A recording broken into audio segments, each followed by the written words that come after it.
Okay बच्चों, हमने last time क्या देखा था? लास्ट टाइम हमने अभिकेंद्रीय बल देखा था बच्चों। अभिकेंद्रीय बल क्या था कि कोई भी अगर पिंड वृत्ताकार घूमता है तो उसका जो केंद्र है बच्चों वो उस पर बल प्रयुक्त करता है, ठीक ना बच्चों। जैसे कि चंद्रमा किसके चारों तरफ घूमता है बच्चों? पृथ्वी के। तो पृथ्वी क्या करता है? चंद्रमा को अपनी ओर आकर्षित करता है, राइट बच्चों। उसी बल को बोलते हैं हम लोग अभिकेंद्रीय बल। उसी तरह पृथ्वी और अन्य ग्रह किसके चारों तरफ घूमते बच्चों? सूर्य की चारों तरफ। तो सूर्य क्या हो गया? केंद्र हो गया बच्चों, राइट। और सूर्य क्या करता है? सभी ग्रहों को अपनी ओर आकर्षित करता है बच्चा, राइट। ओके, ये सबको इसी को कहते हैं हम लोग अभिकेंद्रीय बल बच्चों। फिर मैंने बताया था आपको लास्ट टाइम मीन्स एकदम अंत में कि जोनास केपलर नामक एक वैज्ञानिक था जो जर्मन वैज्ञानिक है। उन्होंने भी ग्रहों की गति के बारे में काफ़ी शोध किए, शोध यानी रिसर्च बच्चों, ओके। और काफ़ी नियम उन्होंने दिए हैं किसके बारे में बच्चों? ग्रहों की गति के बारे में। तो आज हम लोग केपलर के नियम के बारे में ही पढ़ेंगे, ओके बच्चों। मैं साइंस में बच्चों स्लोली जा रहा हूँ, थोड़ा एक एक क्वेश्चन रोज अटेम्प्ट कर रहा हूँ, क्योंकि साइंस में जो पहला चैप्टर है बच्चों बहुत ही इंपॉर्टेंट है और थोड़ा टफ है, इसलिए मैं ज़्यादा स्पीड में नहीं जा रहा हूँ, राइट। चलो बच्चों, तो केपलर ने बच्चों ग्रहों के लिए 3 नियम दिए थे। कितने नियम दिए थे बच्चों? 3 नियम। तो केपलर का जो पहला नियम है बच्चों, जब भी एग्जाम में क्वेश्चन साइंस में बच्चों नियम लिखो तो नियम तो आपको पहले किताबों की भाषा ही लिखना है बच्चों, ओके ना। मैं उसको फिर उसके वर्ड को समझाऊंगा, डोंट वरी। तो उन्होंने पहला नियम दिया था, ग्रह की कक्षा दीर्घवृत्ताकार होती है और तथा सूर्य उस कक्षा के नाभि पर स्थित होता है। ये केपलर का वर्ड था बच्चों। ग्रह की कक्षा दीर्घवृत्ताकार होती है और सूर्य उस कक्षा के नाभि पर स्थित होता है। तो इसमें 2 वर्ड बच्चों, दीर्घवृत्ताकार और नाभि। मैं एक एक मतलब उसका समझाता हूँ। सपोज जब बच्चों कोई शंक्वाकार चीज़ है, कोन मालूम है? आइसक्रीम का कोन शंक्वाकार, इसको मैं तिरछा कट करता हूँ बच्चों। ये कट किया, टच, बस ये दीर्घवृत्ताकार बच्चों। किसी भी शंक्वाकार भाग को अगर तिरछा काट दो, उसके हिस्से को बोलते हैं हम लोग दीर्घवृत्ताकार। इसलिए देखो ये अंडाकार जैसा बच्चों, कंप्लीट वृत्त जैसा नहीं, क्यों बच्चों। तो दीर्घवृत्ताकार करते हैं किसी शंकु का तिरछा कटा हुआ भाग। शंकु मालूम बच्चों? कोन, आइसक्रीम का कोन मालूम ना? हाँ, उसके अगर हिस्से को तिरछा काटा जाए ना बच्चों, तो उससे जो वृत्त बनेगा वो वृत्त को बोलते हैं दीर्घवृत्ताकार भाग, ठीक है बच्चों। तो हमारे जो ग्रह भी है बच्चों, वो ग्रह भी क्या होते हैं? ये दीर्घवृत्ताकार की तरह ही घूमता है, ओके बच्चों। देन नाभि बच्चों, जब प्रकाश की किरणें टकराता, प्रकाश की किरणें 2 प्रकाश की किरणें जब एक बिंदु पर छेद करता बच्चों, उसको बोलते हैं नाभि। सूर्य की प्रकाश किरणें मान लो या कोई प्रकाश किरणें बच्चों, अगर 2 प्रकाश किरणें किसी बिंदु पे 2 प्रकाश किरणें आ रहा बच्चों और यहाँ पर कट कर रहा है, तो ये बिंदु क्या है? नाभि बच्चों, ठीक है। तो नाभि बिंदु का अर्थ होता है प्रकाश किरणों का प्रच्छेदन बिंदु, राइट बच्चों। ये दोनों वर्ड का मतलब दीर्घवृत्ताकार क्या होता है? एक शंक्वाकार भाग में अगर तिरछा कट किया गया जो वृत्त है वही है दीर्घवृत्ताकार। तो जो ग्रह होते हैं बच्चों, उनकी जो कक्षाएं हैं ना, वही एक वृत्ताकार है। मैंने आपको कल क्या बोला था दीर्घवृत्ताकार के बारे में बच्चों? ये बताता है बच्चों, सभी ग्रह क्या होता है? अपनी एक निश्चित कक्षा में घूमते हैं। एक कक्षा क्या है? दीर्घवृत्ताकार है बच्चों, ठीक है। तो दीर्घवृत्ताकार हो गया क्या बच्चों? शंकु का तिरछा कटा हुआ भाग। ये आपको समझने के लिए बच्चों के। और नाभि का मतलब क्या होता है? जब प्रकाश किरण जहाँ पर छेदित करता है उसे बोलते हैं नाभि। अब हमारे ब्रह्मांड में ना बच्चों, ये जो सूर्य है ना, वो नाभि के रूप में काम करता है। सूर्य क्या करता है बच्चों? नाभि के रूप में काम करता है, ठीक है बच्चों। और ये सब देखो, ये ग्रह है, ये पहला ग्रह है, दूसरा ग्रह है, तीसरा ग्रह है, ऐसे अनेकों ग्रह हैं बच्चों।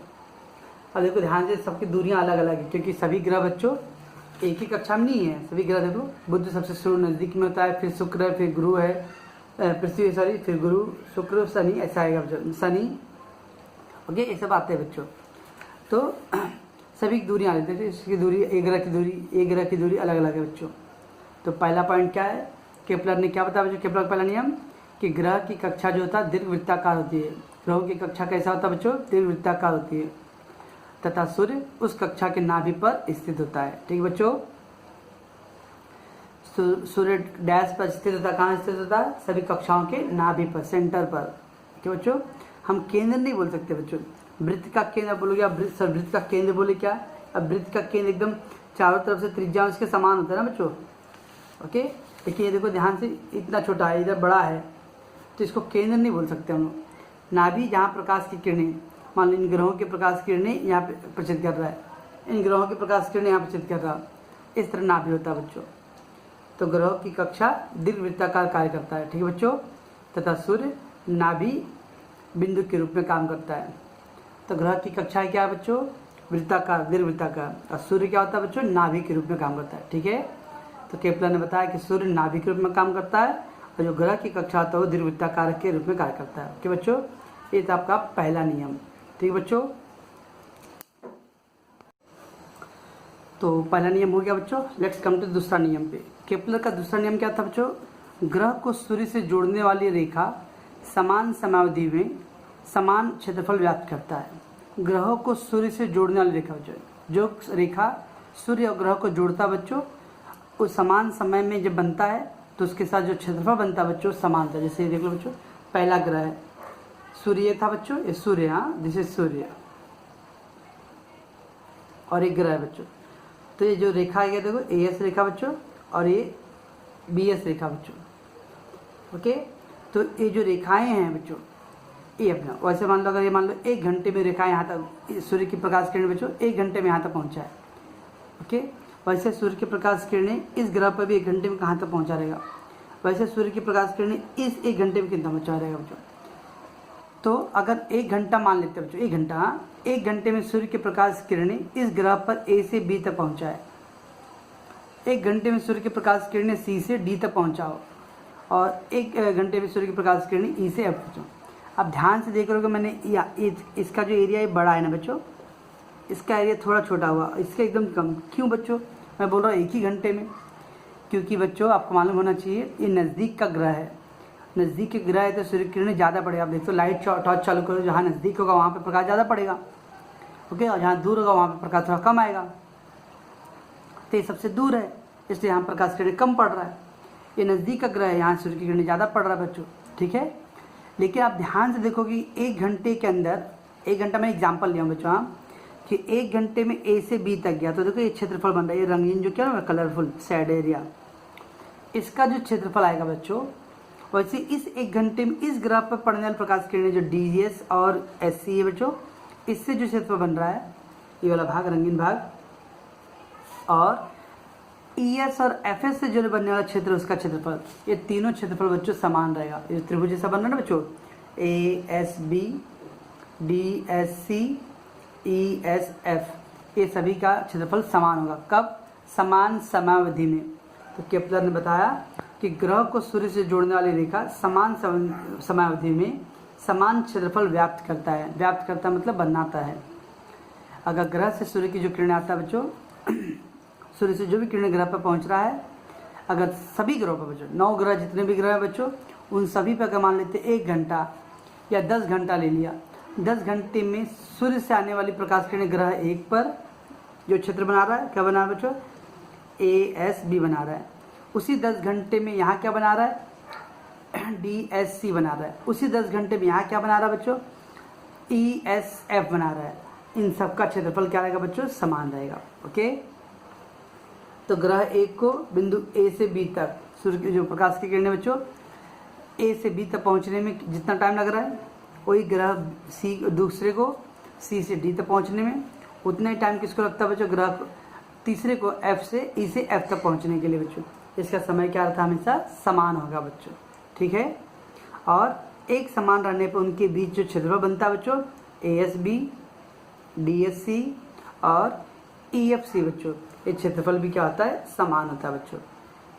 तो केपलर ने बताया कि समान समय में सूर्य की किरणें जब ग्रहों पर पहुंचता है तो अपने साथ उसका क्षेत्रफल भी क्या होता है बच्चों, समान। अब देखो बच्चों ये नज़दीक के फैला हुआ लग रहा है, लेकिन ये लंबा भी तो है, तो ये पूरा जब इसका क्षेत्रफल निकालोगे तो क्षेत्रफल समान होता है।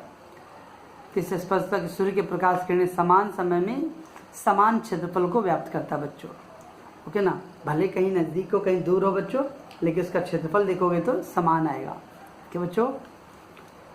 तो केपलर का दूसरा नाम था कि ग्रहों को सूर्य से जोड़ने वाली जो रेखाएं बनती हैं, यानी सूर्य से जो प्रकाश किरणें आता है ग्रहों तक, वो समान समय पर क्या करेगा, क्षेत्रफल समान व्यक्त करेगा बच्चों।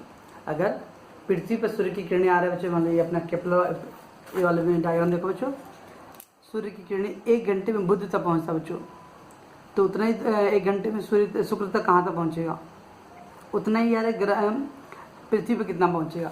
अगर मैं इसको और अच्छे से डायग्राम बनाऊँ बच्चों, देखो जस्ट ये अपना सूर्य बच्चों, ये सूर्य, ठीक है बच्चों, ये हो गया बुध बच्चों, ठीक है बच्चों, ये हो गया आपको मान लेते एक सीधे में आ गया बच्चों,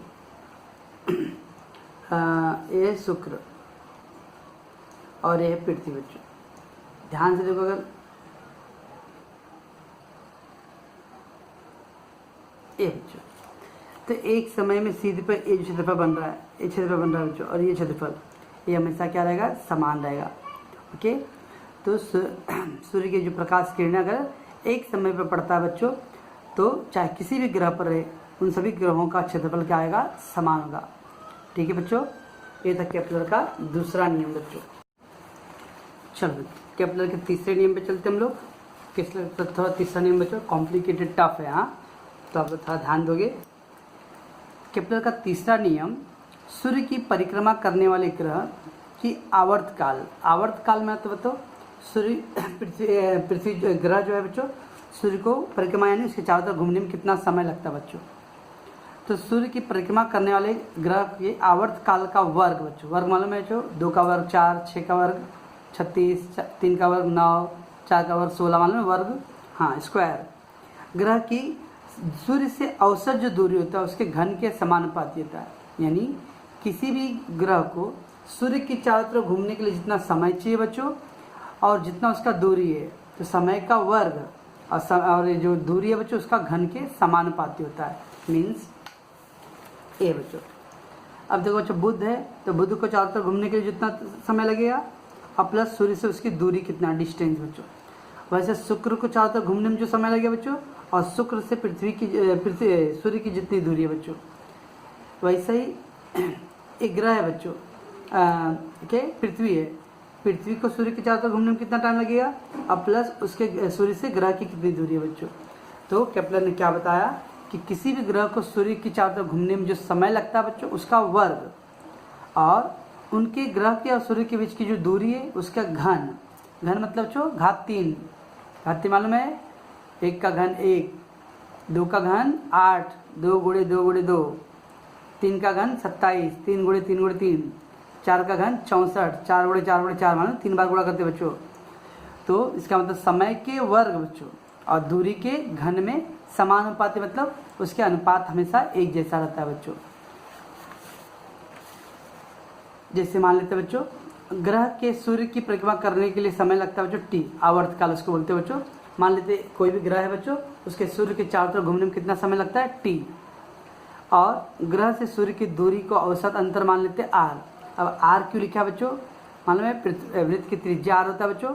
मान लेते हैं कि कुछ देर के लिए कि जो कक्षा है पूरा वृत्ताकार है बच्चों, तो उसके वृत्ताकार होने की वजह से त्रिज्या क्या है, आर।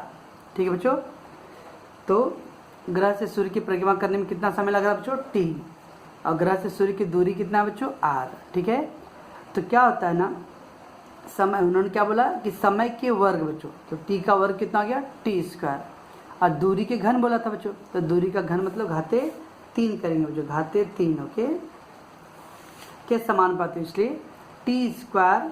ये विचरण का निशान बच्चों, ये विचरण का निशान है, आपको 9th में पढ़ा रहेगा विचरण, पढ़े हो प्रत्येक विचरण, ओके, ये विचरण का निशान है बच्चों, ऐसा निशान होता है विचरण का, प्रत्येक विचरण, क्यों, ये विचरण का निशान है। तो टी स्क्वायर विचरण आर घाते 3, इसका मतलब टी स्क्वायर और आर घाते 3, इन दोनों का जब अनुपात निकालूंगा तो हमेशा के एक स्थिरांक है, स्थिरांक मतलब अचरांक, अचरांक का मतलब क्या होता है बच्चों, जिसका अंक हमेशा समान आता है, उसका मान हमेशा क्या आएगा, एक जैसा रहेगा बच्चों, अनुपात हमेशा एक जैसा आता है। ठीक है, तो केपलर ने क्या बताया कि जब ग्रह सूर्य की चारों तरफ परिक्रमा करते हैं तो उस समय जितना समय लगता रहेगा, और उस ग्रह का सूर्य से जो दूरी रहेगा, तो समय का स्क्वायर और समय का और दूरी का घन, उसमें कौन सा विचरण रहेगा बच्चों, हमेशा समानुपात का रहेगा, यानी उनकी अनुपात हमेशा समान। कहने मतलब बच्चों, अब बुध बच्चों देखो नज़दीक में है, तो उसकी दूरी भी कम है तो समय भी कम लगेगा उसको घूमने में। अब शुक्र थोड़ा और दूर है बच्चों, तो इसकी दूरी ज़्यादा हो गया, समय भी उसको ज़्यादा लगेगा। पृथ्वी उससे भी दूर है बच्चों, तो उसको घूमने में समय भी ज़्यादा लगेगा, उसकी दूरी भी ज़्यादा है बच्चों।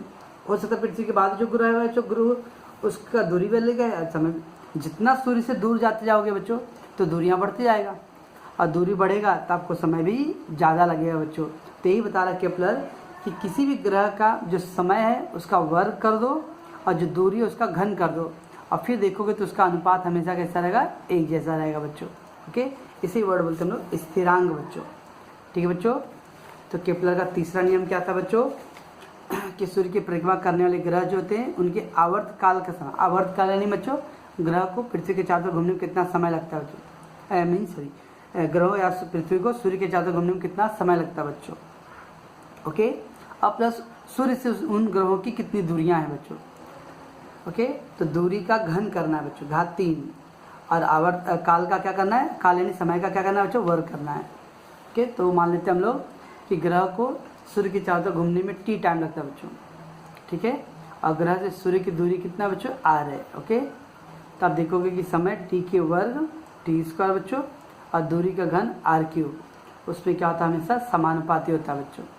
अर्थात टी स्क्वायर बटे आर क्यू का जो मान निकालोगे ना, एक के मतलब बच्चों एक अचर अंक, अचर मतलब तो जो कभी चेंज नहीं होता है। इसका मतलब इस ये जो मान निकालूंगा तो पृथ्वी का जो आएगा, यही जो मान निकालूंगा वो बुध का जो आएगा, यही मान जो निकालूंगा मैं शुक्र ग्रह का, सभी ग्रहों का ये मान क्या आएगा, समान आएगा बच्चों। ओके, तो आप ऐसा बोल सकते हो बच्चों, सभी ग्रहों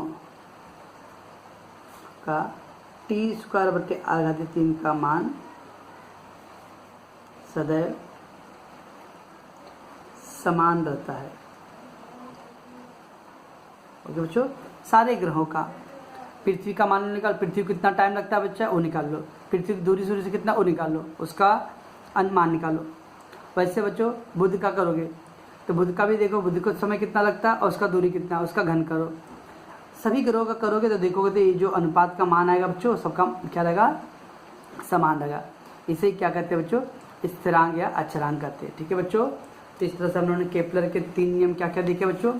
पहला नियम क्या देखा कि ग्रह जो होता है एक दीर्घवृत्ताकार कक्षा में घूमता है और सूर्य उसकी कक्षा की नाभि पर स्थित होता है। ठीक है बच्चों, दूसरा पॉइंट क्या देखे हमने कि ग्रह को सूर्य से जोड़ने वाली जो रेखा होता है अगर समान समय है तो वो हमेशा समान क्षेत्रफल बनाता है। ठीक है बच्चों, और तीसरा था कि सूर्य पृथ्वी के चारों तरफ घूमने में जितना समय लगाता है बच्चों, यानी ग्रह पृथ्वी के चारों तरफ सूर्य की चारों तरफ घूमने के लिए जितना समय लगाता है उसका वर्ग और सूर्य की जो औसत दूरी है बच्चों उसके घन के समानुपाती होता है। ठीक है बच्चों, ओके। मैं बच्चों कुछ ऑब्जेक्टिव क्वेश्चन यहाँ लिखा हूँ। यदि आकृति ESF, ये था बच्चा अपना ए जो है ना डायग्राम, ESF बच्चे ESF के, तो ESF और ASB का क्षेत्रफल समान हो तो EF के बारे में आपकी क्या राय है। जब इनका क्षेत्रफल समान है बच्चों इसका मतलब इनका समय भी क्या होगा बच्चों, समान। तो जब क्षेत्रफल समान होता है तो बिंदु E से F तक, बिंदु E से F तक पहुंचने में और बिंदु A से B तक पहुंचने में जो प्रकाश की किरणों को समय लगेगा वो समान रहेगा बच्चों। इसलिए E से F तक जाने में लगने वाला समय और बिंदु A से B तक जाने में लगने वाला समय क्या होगा, बराबर रहेगा। ठीक है बच्चों, जब दो ग्रह दो जो क्षेत्रफल समान है बच्चों इसका मतलब A से B तक जाने में जो समय लग रहा है प्रकाश को वही E से F तक आने में जो समय लगेगा। वैसे इधर पे अगर इसका क्षेत्रफल समान है बच्चों तो C से D तक जो आने में समय लगेगा वही समय E से F तक आने में लगता है बच्चों। तो अगर दोनों के क्षेत्रफल समान है तो प्रकाश की किरणों को भ्रमण करने का समय भी क्या होगा, समान रहेगा बच्चों। ठीक है, दूसरा क्वेश्चन बच्चों, कौन से बल के कारण पृथ्वी सूर्य के चारों ओर चक्कर आता है। मैंने कल क्या बोला था बच्चों, गुरुत्वीय बल, गुरुत्वाकर्षण बल बच्चों। ओके, जो अभिकेंद्रीय बल बच्चों, अभिकेंद्रीय बल के कारण ही क्या होता है, केंद्र क्या करता है हमेशा अपने चारों तरफ घूमने वाली चीज़ों को अपनी ओर खींचता है। अगर अभिकेंद्रीय बल ना रहे बच्चों तो क्या आएगा, सभी पिंड अलग अलग कक्षाओं में कहीं पर भी भ्रमण करने लगेगी। तो सूर्य द्वारा पृथ्वी पर गुरुत्व बल को बोलते हम लोग गुरुत्वाकर्षण प्रयुक्त करता है जिसके कारण पृथ्वी सूर्य के चारों तरफ घूमता है बच्चों। ठीक है, वैसे बच्चों उपग्रहों को ग्रहों की कक्षा में स्थिर रखने वाला कौन सा बल है। वैसे ही जैसे अभी कल मैंने क्या बोला था आपको, पृथ्वी सूर्य की चारों तरफ घूमता है बच्चों, तो पृथ्वी क्या है, ग्रह है, लेकिन ग्रह पृथ्वी के भी चारों तरफ कौन घूमता है, चंद्रमा घूमता है। तो चंद्रमा क्या है, उपग्रह बच्चों। तो उपग्रह चंद्रमा को ग्रह पृथ्वी की कक्षा में स्थिर रखने वाला गुरुत्वाकर्षण बल है बच्चों। यानी ध्यान रखना है खाली, पृथ्वी सूर्य की चारों तरफ क्यों घूम रहा है, क्योंकि गुरुत्वाकर्षण। वैसे चंद्रमा पृथ्वी की चारों तरफ क्यों घूम रहा है, क्योंकि गुरुत्वाकर्षण बच्चों। ओके, और गुरुत्वाकर्षण बल की क्या एक विशेषता को पूछ दिया बच्चों, क्या बताओगे आप कि दो पिंडों के मध्य गुरुत्वाकर्षण बल उस पिंड के बीच माध्यम पर निर्भर नहीं करता है। अभी क्या बच्चों मतलब है, कोई भी दो पिंड बच्चों, मान लीजिए पिंड बच्चों ये ए है और ये बी है, ठीक है बच्चों। अब इनके बीच में कितना आकर्षण बल बच्चों, इसके लिए कोई माध्यम, माध्यम मतलब बच्चों हवा पानी, ओके, इसको बोलते माध्यम बच्चों। माध्यम मीन्स, माध्यम अर्थात हवा पानी, कोई ठोस पदार्थ,